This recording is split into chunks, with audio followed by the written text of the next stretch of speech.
Assalamualaikum құрметті қазақ халқы әйелдері, бүкіл жер бетінің әйелдері. 8 мартпен сіздерді құттықтап, әр жылы сіздерге жақсы тілекпен өмірдің мейірімділігі сіздерге бақытты нәсіп еткеніне Аллаға рахмет айтып, мені енді сіздерге қазақ тілінде айтайын.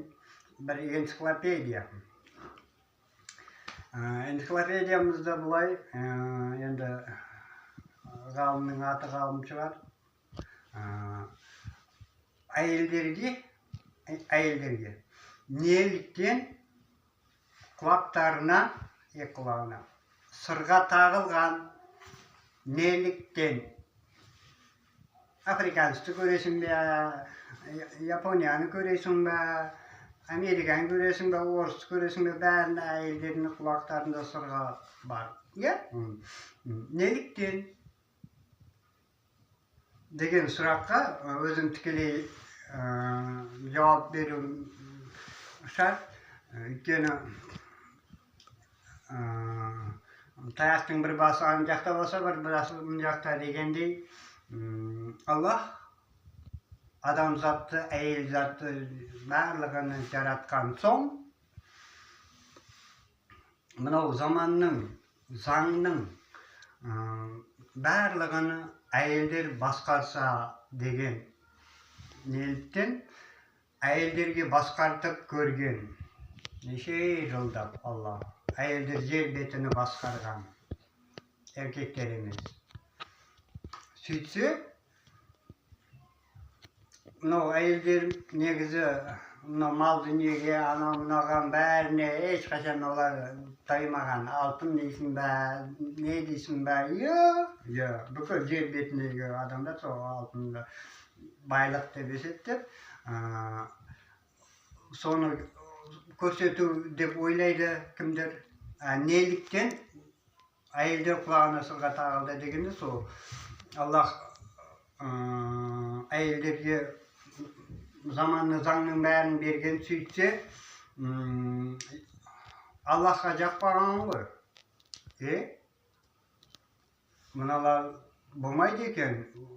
Чересчур әйелдердің миыны Аллах еркектің миына қарағанда развитие қылып жаратқан. Анық доказано бұл нәрселер. Сөйтіп, әйелдерге Аллах разылығыны көрсетпей, заман конец светаға айналып баратқанын көрген. Алтында қамайды, анауыста қамайды, мынауыста қамайды, бәріні жалмап жетіп отқанын көріп тұр. Еркектерге береміз заманда деген, еркектер басқаратын болу керек деп Аллах адамның любой намаз оқып отқандар барлығымыз білеміз, адамның главный нервный системасы мынау жерде жайласқан. Намаз оқығанда да мысалы осы екі жерге қолымызды тигіземіз, құлақтың ақырғы точкасына.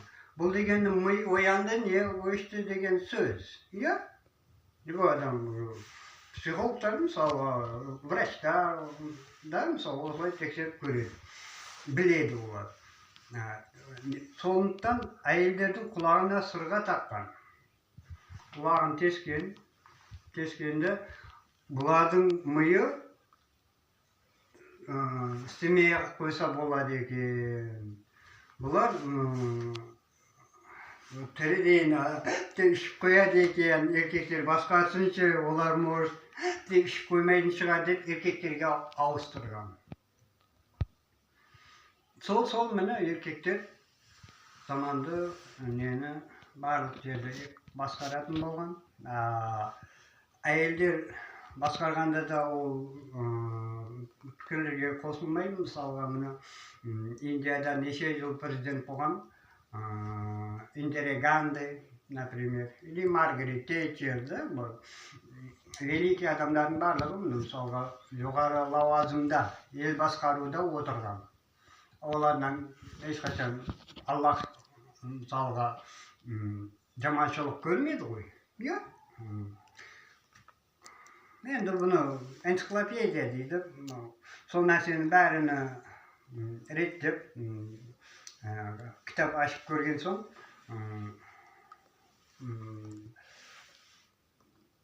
әйелдердің құлағына сондықтан сырға тағылған.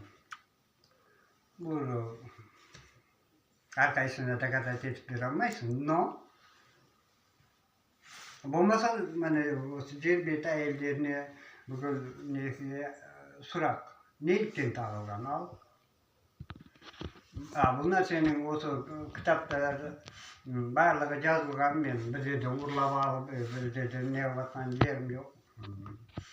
Молда білгенін оқиды дегендей, Аллахтың бұл дүниедегі сырлары адамзат үшін өте маңызды сырлары көп.